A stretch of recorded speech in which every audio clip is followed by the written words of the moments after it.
welcome to your northbound flight on the Emirates airline. On your journey, you'll be surrounded by unique views and some of London's great untold stories. Here's just a few of the sights and discoveries that await you in this fascinating area of London. The Emirates airline is the latest way to cross the Thames. Rising to 90 metres at its peak, it's also the highest. But in 1843, hidden from view just beyond the buildings of Canary Wharf, a Thames crossing opened that was 23 metres below the river's surface. We are now sitting in the grand entrance hall to the 8th wonder of the world. This is Isambard King of Brunel's first project. It's the first tunnel under a river anywhere in the world. Today, it is the oldest tunnel in the London Underground. It opened in 1843 as a pedestrian tunnel. And you have to remember, the idea of walking under a river the size of the Thames is like walking on the moon. And on the first day, there are 50,000 visitors and the band of the Coldstream Guards, a patriotic museum. In its day, this was the world's most successful visitor attraction. What Brunel did here, he created a cage for the miners to work in. This is the worst job in the world. They are showered in sewage, but they only work 2-hour shifts. They collapse after 2 hours, and they're carried out, and they're replaced by men who are still breathing.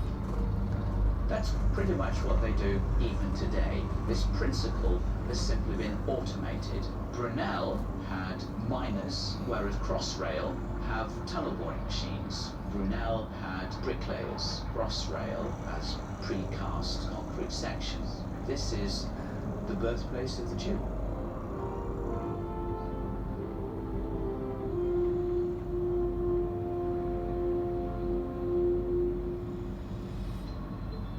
Looking east away from the city, you can see another impressive feat of British engineering, the Thames Barrier. It's one of the largest movable flood barriers in the world and has been protecting London for more than 30 years. The original design criteria was to protect against a 1 in 1,000 floods in the year 2030.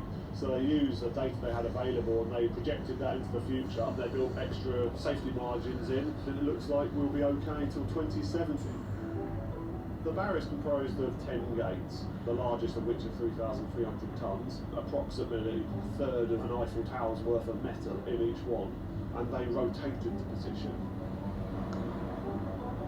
The barrier protects against an area of land with about 1.25 million people. If you're walking along the south bank, if you can imagine another 3.5 metres of concrete obstructing your view, that's what the barrier protects against. The Port of London has been a centre for trade since Roman times. By the 1800s, it was the busiest port in the world, and a series of huge enclosed docks were built, surrounded by high walls, to protect cargo from thieves and pirates. The docks stretch from Tower Bridge to City Airport, and the Museum of London Docklands is preserving the history of this crucial trading hub. The building we're sitting in is built in 1802. When it was built, it was the biggest warehouse in the world. The Romans first settled on the Thames, and obviously the Vikings came after the Romans. And all throughout history, there's always been lots and lots of trade. There was loads and loads of privacy. In actual fact, there's a gibbet cage in the museum, and he wasn't executed in the gibbet cage. He was hung, and then he would have been cut down, and then he would have been put into the gibbet cage. And there was accounts of 45 bodies hanging right along the foreshore. So as the shipping were coming in, then it's like a deterrent. You behave yourself, or otherwise this is going to happen to you. Warehouses played a very important part in the war, because if you knock out the infrastructure and you kind of start to hash it out, now you can imagine the ferocity of the bombing, and sometimes you had the sugar going up and catching light, and then at the very end of the buildings you had the rum going up and catching light, and it would actually make slag toffee, and all the children would be around the following morning scooping it up, taking it home. You can come to this area and you can walk around and you can see where all these things happen. The East End docks have undergone major redevelopment in recent decades. Royal Victoria Dock is now home to Excel London, one of the largest exhibition centres in Europe. King George V Dock has become the grounds for City Airport. The Royal Albert Dock to the north of the airport is next for redevelopment. Royal Albert Dock used to be the commercial centre for the British Empire. Beef used to come from Argentina and other places, and it went on trains into London. But this was the meat store where the meat first came off the ships. This is going to be an Asian business port. Companies from Asia will be able to set up their headquarters and trade into Europe. The city airport will allow business people to travel to and from European cities right here into Royal Albert Dock. Business leaders will be able to attend meetings in Paris and within 2 hours be back at their desks here in London. When this complex is finished, there will be 20,000 people employed in this area, and we'll be invigorating this area, we'll bring it alive again. It really is going to be very exciting.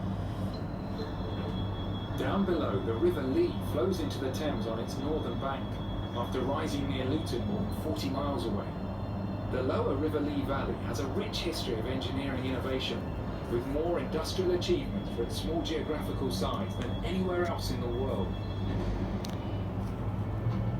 The history of this area, of course, has been about entrepreneurs and innovators. It was a group of entrepreneurs who built the Royal Docks.